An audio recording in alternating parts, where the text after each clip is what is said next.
कहानी की शुरुआत एक खूबसूरत घाटी से होती है जहां सभी प्रजाति के जानवर मिलजुल कर रहते थे। उन्हें सिर्फ एक बात का डर था कि कहीं रात के अंधेरे में खूंखार भेड़िया न आ जाए। हर जगह उसका आतंक फैला हुआ था। पर एक दिन सब कुछ बदल गया। उस जंगल में विशालकाय जीव आए जो शानदार पैरों पर चलने वाले बगीचे की तरह थे, जिनका नाम जो था वो काफी दयालु और ज्ञानी थे। उन्होंने सबको अपनी डालियों से निकली जादुई कली दी, जिससे कोई भी जानवर अपना रूप बदल सकता था और सभी एक दूसरे की बातों को समझ सकते थे, जिससे अब उस भेड़िए का घाटी पर से दबदबा कम हो रहा था। उसने गुस्से की आग में बदला लेने की ठानी और जादुई कली से एक भयानक राक्षस भस्मासुर में बदल गया और जो पर हमला किया। उसने 4 जो को मार डाला और बाकियों को जंगल से भगा दिया और पहाड़ों को गिराकर उसने एक बांध बना दिया, जिससे भस्मासुर का राज वापस कायम हो गया और सारे जानवर फिर से अलग हो गए। अब हम एक टापू पर ओली नाम के एक पुक्कू को देखते हैं जो छुपकर फलियां इकट्ठा कर रहा था कि तभी उसके ऊपर जैवेन प्रजाति की एक पक्षी हमला कर देती है, जिससे ओली बुरी तरह से डर जाता है और अपनी जान बचाकर वहां से भागता है। जैवेन ने अब ओली के कबीले पर हमला करके उनके सर्दियों के लिए इकट्ठा की गई फलियों को खाना शुरू कर दिया था। अब ओली हमें बताता है, जब वो छोटा था तो उसे आसपास की चीजों को जानने का बहुत शौक था। एक बार जब वो नदी के किनारे खेल रहा था तो उसे नदी के अंदर मौजूद चीजों को देखने की इच्छा हुई। उसने कई कोशिशों के बाद एक हेलमेट बनाया जिसकी मदद से वो पानी के अंदर सांस ले सकता था और वहां की खूबसूरती को देख सकता था। नदी के अंदर मौजूद अनोखे जीवों को देखकर ओली पूरी तरह से हैरान और काफी ज्यादा खुश था। नदी में उसने एक बड़ी सी बुगल मछली को देखा जो काफी ज्यादा खूबसूरत थी। वो बुगल मछली ओली की तरफ ही बढ़ रही थी, लेकिन इससे पहले कि वो ओली को कोई नुकसान पहुंचाती, ओली के डैड ने उसे नदी से बाहर निकाल लिया। ओली के डैड ओली को घर ले आए, जहां पर ओली की मॉम और डैड ने उसे टापू से बाहर जाने के लिए डांटा,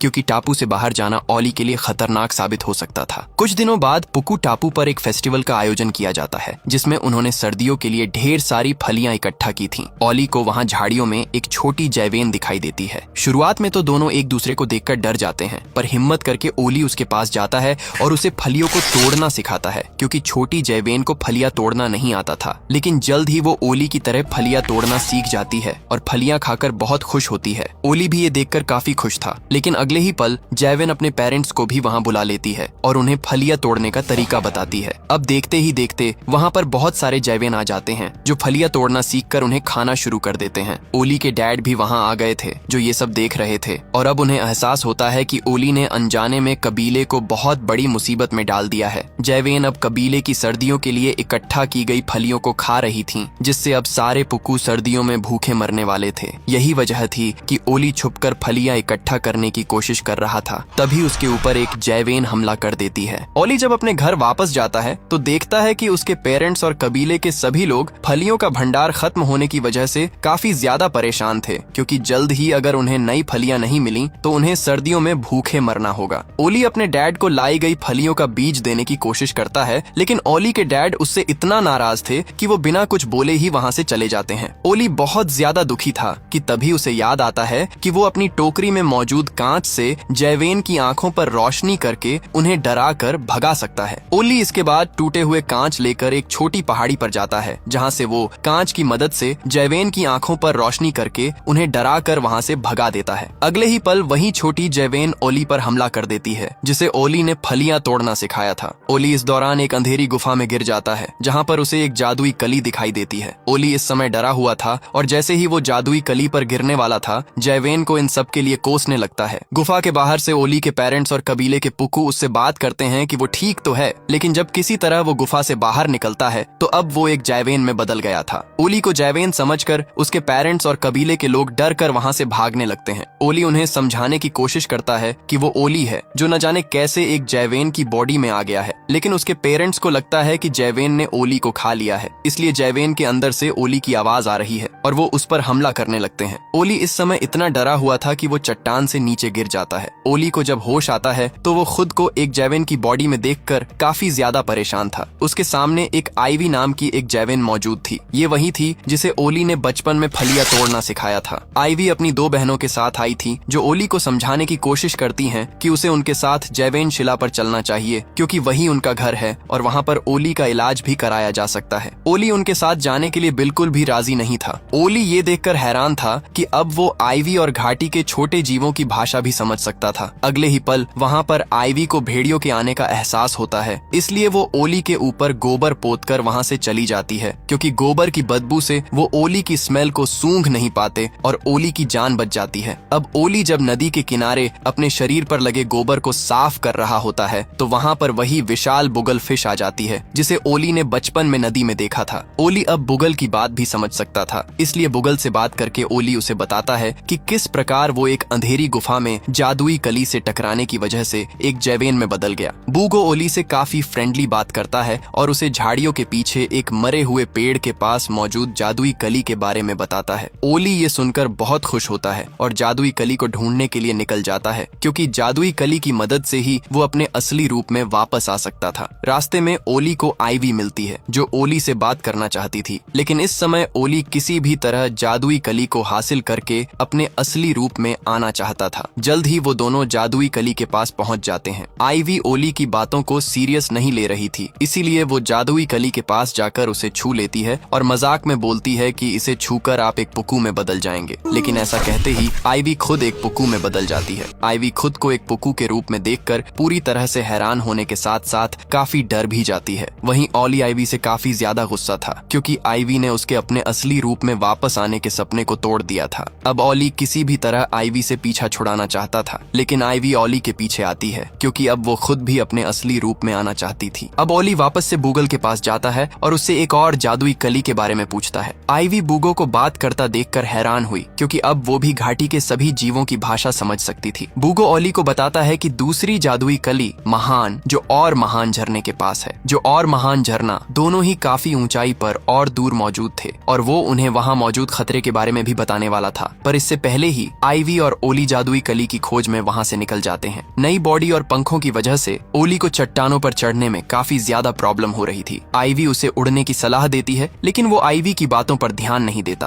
क्योंकि उसे उड़ना नहीं आता। रास्ते में भेड़िए उनके ऊपर हमला कर देते हैं, जिनसे ओली और आईवी किसी तरह अपनी जान बचाकर वहां से भागते हैं। लेकिन इस दौरान वो एक गुफा के अंदर आ जाते हैं, जिसके अंदर भेड़िए नहीं आ रहे थे, क्योंकि उस गुफा के अंदर जहरीले रूट स्नेक रहा करते थे जो बिल्कुल रूट की तरह दिखते थे, इसीलिए उनके दोनों तरफ मौत थी। गुफा के अंदर सांप और बाहर भेड़िए खड़े थे, इसलिए ओली और आईवी सांपों से बचकर गुफा की दूसरी तरफ से निकलने का फैसला करते हैं। पुक्कू बनने के बाद आईवी के अंदर सूंघने की अद्भुत शक्ति आ गई थी, इसलिए वो सूंघ कर ओली को बताती है कि गुफा में कहां पर सांप हैं और कहां पर पेड़ों की जड़ें हैं। वो दोनों साथ में मिलकर गुफा की दूसरी तरफ निकलने में कामयाब हो जाते हैं, जिससे वो दोनों काफी खुश थे। लेकिन अगले ही पल गुफा की दूसरी तरफ से भेड़िए जोर से चिल्लाने लगते हैं, जिससे रूट स्नेक जाग जाते हैं और ओली आईवी पर हमला करने के लिए उनकी तरफ बढ़ना शुरू कर देते हैं। ओली और आईवी जहरीले सांपों से बचकर गुफा की दूसरी तरफ से बाहर निकल जाते हैं, लेकिन गुफा के नीचे गहरी खाई थी और इस समय वो दोनों एक सूखे पेड़ की टहनी पर थे। जहरीले सांप लगातार उनकी तरफ आगे बढ़ रहे थे और ओली को कुछ भी समझ नहीं आ रहा था कि वो क्या करे, कि तभी आईवी ओली को धक्का दे देती है और खुद भी नीचे कूद जाती है। अब वो दोनों तेजी से गहरी खाई में गिर रहे थे। ओली बुरी तरह से डरा हुआ था, लेकिन आईवी ओली को विश्वास दिलाती है कि वो उड़ सकता है। आईवी की मदद से ओली जल्द ही उड़ना सीख जाता है और वो आईवी को लेकर एक ऊंची चट्टान पर सुरक्षित पहुंच जाता है। ओली इस समय काफी खुश था,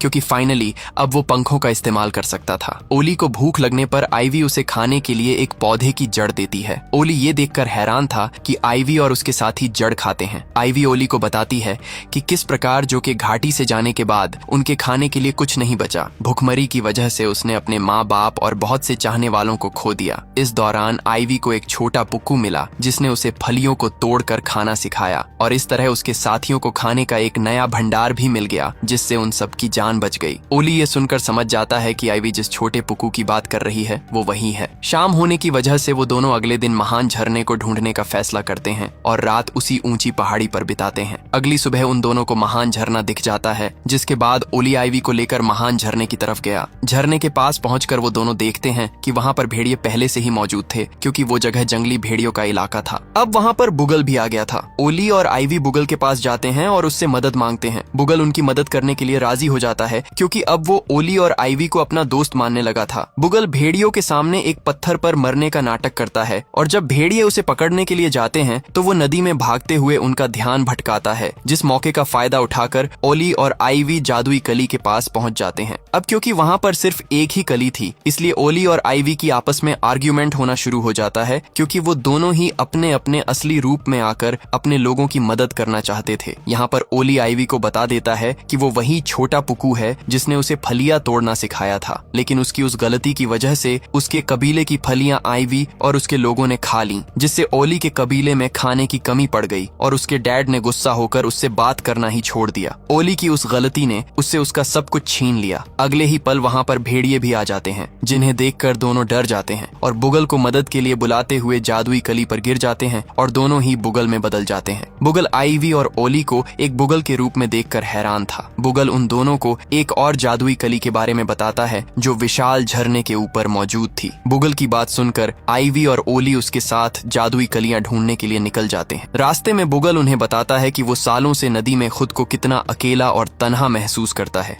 क्योंकि नदी में सिर्फ वो ही एक बुगल था। जल्द ही वो तीनों विशाल झरने के पास पहुंच जाते हैं, जहां पर बहुत सारी जादुई कलियां मौजूद थीं। ओली अकेले ही जादुई कलियों के पास जाने की कोशिश करता है, लेकिन वो ऐसा नहीं कर पाता, क्योंकि झरने के ऊपर बहते पानी की उल्टी दिशा में तैरना काफी ज्यादा मुश्किल काम था। अब वो तीनों एक साथ ऊपर की तरफ तैरना शुरू करते हैं और तेजी से आगे बढ़ते हैं। रास्ते में उन्हें नदी में रहने वाले विशाल पत्थरीले भालू मिलते हैं, जो ओली और उसके साथियों को देखकर उनके ऊपर हमला कर देते हैं। लेकिन वो तीनों किसी तरह बड़ी मुश्किल से उन भालुओं से बचते हुए झरने के ऊपर चढ़ने में कामयाब हो जाते हैं। लेकिन एक और मुसीबत पहले से ही उनका इंतजार कर रही थी, क्योंकि झरने के ऊपर खूंखार भेड़िए मौजूद थे। ओली को कुछ भी समझ नहीं आ रहा था कि वो क्या करे कि तभी भेड़िए का बच्चा फिसलकर नीचे गिर जाता है और पेड़ की टहनी से लटक जाता है। बुगल ये देखकर ओली से कहता है कि हम इस मौके का फायदा उठाकर आगे बढ़ सकते हैं, क्योंकि भेड़िए बच्चे को बचाने में व्यस्त हैं। लेकिन ओली भेड़िए के बच्चे को बचाने का फैसला करता है, क्योंकि नीचे पत्थरीले भालू भेड़िए के बच्चे को खाने के लिए तैयार खड़े थे। ओली किसी तरह अपने साथियों की मदद से भेड़िए के बच्चे की जान बचा लेता है। भेड़िए ये देखकर ओली और उसके साथियों को छोड़कर वहाँ से चले जाते हैं। अब वो तीनों जादुई कलियों के पास पहुंच चुके थे। ओली और आईवी जादुई कलियों की मदद से अपने असली रूप में वापस आ जाते हैं, लेकिन बुगल खुद को खूंखार भस्मासुर में बदल लेता है। ओली और आईवी बुगल का ये नया रूप देखकर बुरी तरह से डर जाते हैं। बुगल खुद में आग लगा लेता है, जिससे उसका पूरा शरीर जलने लगता है और वो काफी ज्यादा डरावना लग रहा था। ओली तुरंत समझ जाता है कि ये वही है जिसने पूरी घाटी बर्बाद कर दी थी। आईवी कहती है कि तुमने बांध बनाया और जो को भी भगा दिया, पर तुमने आखिर ऐसा क्यों किया? सबको इतना दर्द क्यों दिया? इस पर भस्मासुर बताता है कि मेरे दर्द का क्या, जब मैं छोटा था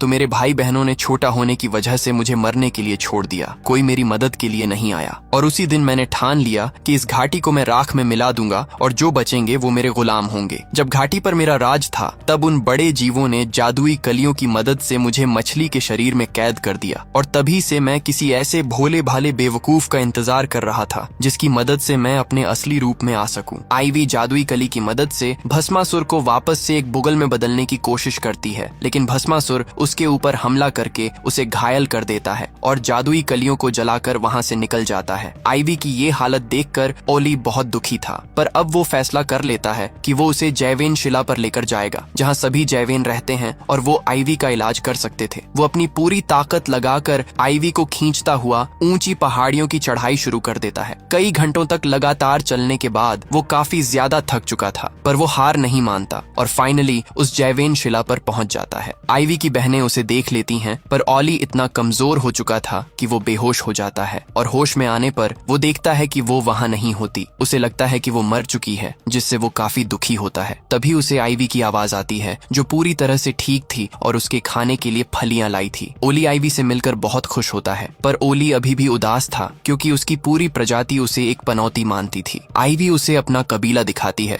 जहाँ सभी जैवेन खुश थे और सभी बच्चे उड़ना सीख रहे थे। आईवी समझाती है कि आपने हमें फलियां खाना सिखाया, जिससे ही आज हमारी प्रजाति जिंदा है, वरना हम भूखे मर जाते, और वो उसे शुक्रिया कहती है। छोटे बच्चे ओली के साथ खेलने लगते हैं। कुछ समय बाद वो लोग देखते हैं कि भस्मासुर ने जंगल में आग लगा दी है, जिसकी वजह से नदी के एक तरफ का जंगल जल रहा था और धुएं के साथ राख आसमान में उड़ रही थी। पहले तो आईवी के कबीले के लोग अपने लोगों को बचाने का फैसला करके घोंसलों में सुरक्षित रहने के लिए बोलते हैं, लेकिन आईवी और उसकी बहनों के कहने पर वो सभी घाटी के बाकी जीवों की मदद करने के लिए तैयार हो जाते हैं, जिसके बाद वो सभी ओली के साथ बाकी जानवरों की मदद के लिए निकल पड़ते हैं। वो सभी मिलकर सभी छोटे जानवरों को नदी की तरफ ले जाते हैं, लेकिन अब वहाँ पर आग से बचने के लिए खूंखार भेड़िए भी आ गए थे। भेड़ियों को देखकर सभी डर जाते हैं, लेकिन भेड़िए अपने बच्चे की जान बचाने के लिए ओली का धन्यवाद करते हैं, और अब वो सभी भी जानवरों को सुरक्षित नदी की दूसरी तरफ ले जाने में मदद करते हैं। छोटे जानवरों को सूखी लकड़ी भेड़ियों की मदद से और बड़े जानवरों को तैरकर नदी पार कराया जाता है। ओली जब सभी के साथ नदी की दूसरी तरफ पहुंचता है तो वहां पर उसके मॉम, डैड और कबीले के बाकी लोग मौजूद थे। ओली के मॉम डैड ओली को जिंदा देखकर बहुत खुश होते हैं, लेकिन वो घाटी के बाकी जानवरों को अपने इलाके में नहीं आने देना चाहते थे क्योंकि उन्हें उनसे डर लग रहा था। ओली अपने डैड को समझाता है कि भस्मासुर और जो की कहानियां सच हैं और उसने खुद जादुई कलियों की मदद से अपना रूप बदला था, जिससे उसे एहसास हुआ कि उन्हें घाटी के बाकी जानवरों की मदद करनी चाहिए और एकता ही हमारी असली ताकत है। ओली की बात सुनकर उसके डैड बाकी जानवरों को आने देने के लिए राजी हो जाते हैं। सारे जानवर अब सुरक्षित नदी की दूसरी तरफ आ जाते हैं और भस्मासुर की आग में जलने से बच जाते हैं। अब भस्मासुर भी वहां आ गया था, जो ओली पर काफी ज्यादा गुस्सा था और लगातार उन्हीं की तरफ आ रहा था। भस्मासुर को देखकर सभी जानवर बुरी तरह से डर जाते हैं। अब ओली को एक आइडिया आता है कि सालों पहले जो ने जैसे भस्मासुर को जादुई कली की मदद से फंसाया था, वो भी ऐसा ही कर सकता है और वो उस गहरे गड्ढे में जाता है जहाँ पर उसे पहली बार जादुई कली मिली थी। वहाँ पर एक ही जादुई कली मौजूद थी जो अब खत्म हो चुकी थी, लेकिन ओली जब जो से एक जादुई कली के लिए प्रार्थना करता है तो वहाँ पर एक नई जादुई कली जन्म लेती है, जिसकी मदद से ओली खुद को जो में बदल लेता है। ओली इसके बाद भस्मासुर पर हमला कर देता है और उसे एक पानी की लहर की मदद से दूर फेंक देता है, जिससे उसकी आग भी बुझ जाती है। आईवी इस मौके का फायदा उठाकर ओली से एक जादुई कली लेकर भस्मासुर को वापस से बुगल में बदलने की कोशिश करती है, लेकिन सही समय पर अपनी आग जलाकर भस्मासुर जादुई कली को नष्ट कर देता है। इसके बाद वो ओली पर हमला करके उसके शरीर में आग लगा देता है। अब ओली चाहकर भी भस्मासुर को मार नहीं सकता था। अब वो बांध भी टूटने लगा था जो नदी पर सालों पहले बना था। आईवी और बाकी जानवर ओली को उस हाल में देखकर पूरी तरह से परेशान थे। ओली जब देखता है कि वो भस्मासुर को नहीं रोक सकता तो वो अपने टेंटेकल की मदद से भस्मासुर को पकड़ लेता है और फिर बांध को तोड़ देता है, जिससे ओली और भस्मासुर दोनों नीचे गहरी खाई में गिर जाते हैं, जिससे उन दोनों की मृत्यु हो जाती है। ओली ने अपनी जान देकर घाटी को बचा लिया, लेकिन उसके चाहने वाले ओली को खोकर बहुत ज्यादा दुखी थे। अगले सीन में हम देखते हैं कि भस्मासुर के मरने से घाटी में खुशियां वापस लौट आई थीं। अब सभी जानवर एक साथ खुशी खुशी रहने लगे थे। कुछ समय बाद विशालकाय जो भी घाटी में वापस लौट आए थे और घाटी में खुशियां बिखेर रहे थे, जो कि आने से आईवी और उसके लोगों को उनका घर वापस मिल गया था, क्योंकि वो विशालकाय जो के ऊपर ही रहते थे। आईवी देखती है कि जो के ऊपर ओली बैठा हुआ था। ओली को देखकर आईवी बहुत खुश होती है और उसके गले से लग जाती है। ओली भी आईवी से मिलकर बहुत खुश था और वो आईवी को बताता है कि महान जो ने उसे मरने से बचा लिया था। ओली इसके बाद अपने मॉम डैड से मिलता है और अब सभी बहुत खुश थे। नन्हे ओली ने अपनी अच्छाई और बहादुरी से भस्मासुर को हराकर घाटी में खुशियां वापस ला दी थीं और इसी के साथ ये मूवी यहीं पर खत्म हो जाती है।